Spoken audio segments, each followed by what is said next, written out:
Então, um dos primeiros princípios que nós podemos ver é que o período da grande tribulação será um tempo em que a igreja viverá por meio de fé. E isso é interessante porque Jesus, ao falar sobre a sua vinda, ele diz: porventura o Filho do Homem achará fé na terra quando ele voltar? Isso mostra que muitas pessoas têm a tendência de esfriar, se tornarem nécios na fé. Então nós precisamos cuidar, porque a Bíblia ela vai mostrar que a igreja vai ser sustentada durante um período de grande tribulação, mas a base do sustento é fé. O justo viverá pela fé. Quando nós olhamos para essa expressão, o justo viverá pela fé, e percebemos que está ligado ao tempo do fim, nós vamos perceber que esse cenário ele está claro tanto no Velho como no Novo Testamento. Eu quero citar aqui alguns exemplos para você perceber isso. Quando nós lemos o livro de Apocalipse, nós vamos ver ali a figura de duas testemunhas, que embora ela esteja tipificada em vários personagens, talvez os mais conhecidos sejam Elias e Moisés. Quando a gente olha para a saída do Egito e nós vemos Moisés e o povo sendo conduzido para o deserto, nós vamos ver que durante 40 anos Deus sustentou o povo no deserto. Deus fez sair água da rocha como se fosse um rio. A Bíblia diz que ele fazia chover pão do céu, o maná, que é chamado, lá em Salmos 78, se não me falha a memória, de a comida dos anjos. Diz que Deus, ele dava carne para o povo no deserto. Deus sustentou o seu povo no deserto. E nós sabemos que Moisés é uma figura que aponta para as duas testemunhas e o povo, uma figura que aponta para o povo da nova aliança nos dias atuais. Nós vemos ali tipificado cuidado de Deus no deserto, aonde o povo vivia não pelo que plantava, não pelo que colhia, não por ter estoque armazenado, não porque ele trouxe comida do Egito, mas por aquilo que Deus provia milagrosamente.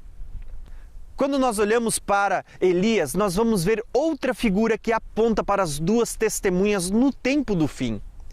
Elias, ele profetiza nos dias de Acabe e Jezabel, que também vão aparecer no tempo do fim. E Elias, durante os dias da sua profecia, ele ora para que não chovesse durante 3 anos e meio. E durante este período, Elias ele vai para o deserto, guiado por Deus. E durante o tempo que ele está no deserto, nós vamos ver que o próprio Deus é quem vai trazer o sustento. Deus manda ele ficar perto de um riacho, aonde ele teria água para beber. E durante esse período, Deus enviava um corvo para trazer alimento, trazia pão de manhã e de tarde, para que Elias comesse. Depois nós vamos ver o próprio Deus conduzindo Elias até Serepta para ser sustentada por uma viúva.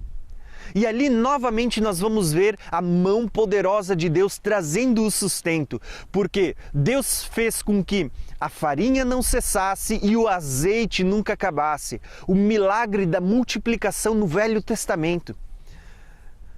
Então nós percebemos que tanto Moisés como Elias, eles foram conduzidos por Deus para o deserto, para serem sustentados por Deus. Elias, quando ele está fugindo de Jezabel, depois de matar os profetas de Baal, nós vamos ver que ele vai para o deserto e novamente, depois de estar deitado debaixo de um zimbro, um anjo do Senhor, ele vem e traz um alimento para Elias. O que eu quero mostrar com isso? Que aqui nós vamos ver justos vivendo pela fé. Tanto na figura de Moisés como na figura de Elias, que apontam para as duas testemunhas e o povo de Deus nesse período de grande tribulação que eles estavam vivendo no passado e que tipifica a grande tribulação do tempo do fim, nós vamos perceber que sim, o povo e os homens de Deus, as testemunhas de Deus, eles viveram pela fé. E ao viver pela fé, eles experimentaram o milagre da provisão de Deus. E não era uma provisão natural, era uma provisão sobrenatural. Quando nós olhamos para o livro de Apocalipse, nós vamos perceber justamente essa figura. Nós vamos ver ali uma mulher sendo levada por Deus para o deserto. A mulher é uma figura da igreja. O deserto não quer dizer que seja literalmente um deserto literal, né, de areia, mas fala de lugares ermos, retirados do sistema. E ali nós vamos ver que a mulher é levada pelo Senhor para o deserto, para um lugar onde o Senhor havia preparado. E o detalhe é que é para ser sustentada pelo próprio Senhor. Perceba que a ênfase, ela não está só em ser levado para o deserto, mas a ênfase está em ser cuidada, guardada pelo Senhor. Deus vai cuidar do seu povo, daqueles que vivem pela fé, daqueles que confiam no Senhor. Deus, ele tem o cuidado pelos que são seus.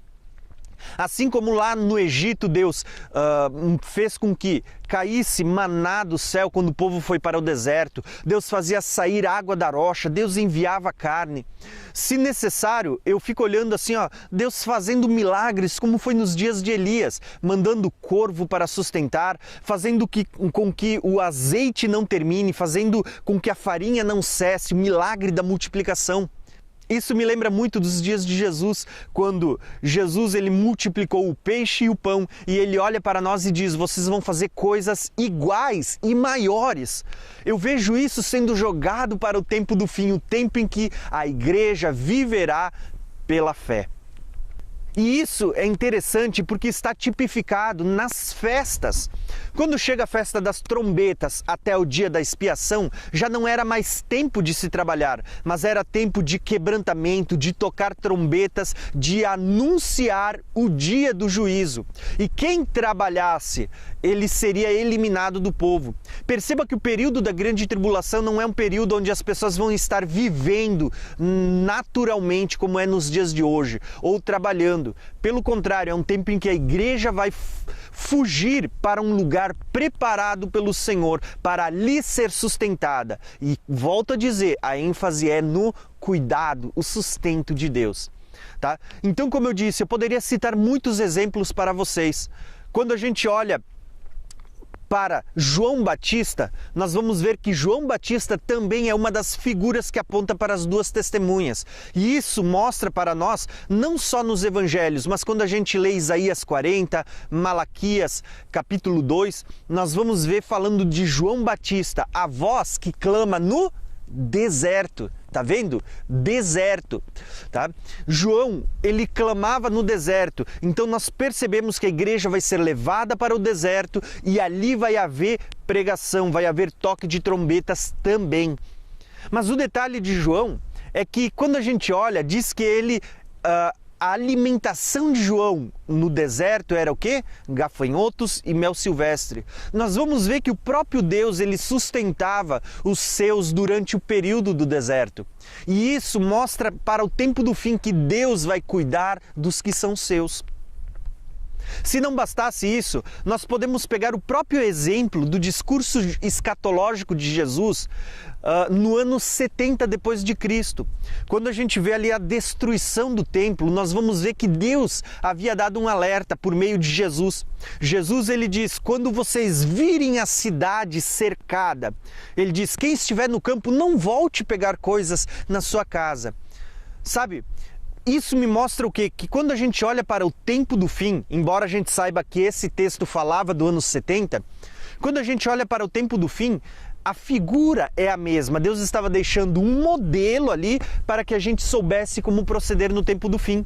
Quando você vir a grande tribulação começar, tá, você não vai ter tempo de ficar estocando alimento, de ficar recolhendo, né, tudo aquilo que você estocou. Pelo contrário, o que eu vejo um cenário é um cenário do cuidado de Deus no tempo do fim. Então, irmãos, se eu perguntasse para vocês como é que a igreja vai viver durante o período da grande tribulação, eu diria justamente isso. O justo viverá pela sua fé. A igreja, ela será levada pelo Senhor para lugares que o Senhor preparou para ali a sustentar durante 1260 dias, durante os 42 meses, durante o período da grande tribulação. Você vai precisar estocar alimento? pelo que eu vejo nas Escrituras, eu vejo o cuidado de Deus para com os que são seus. Eu vejo Deus cuidando milagrosamente da sua igreja no período da grande tribulação. Por isso eu quero encerrar esse vídeo dizendo: durante o período da grande tribulação, o justo viverá da sua fé, da sua fidelidade ao Senhor. E é por meio da sua fé e da sua fidelidade que a igreja vai viver as intervenções milagrosas do Senhor.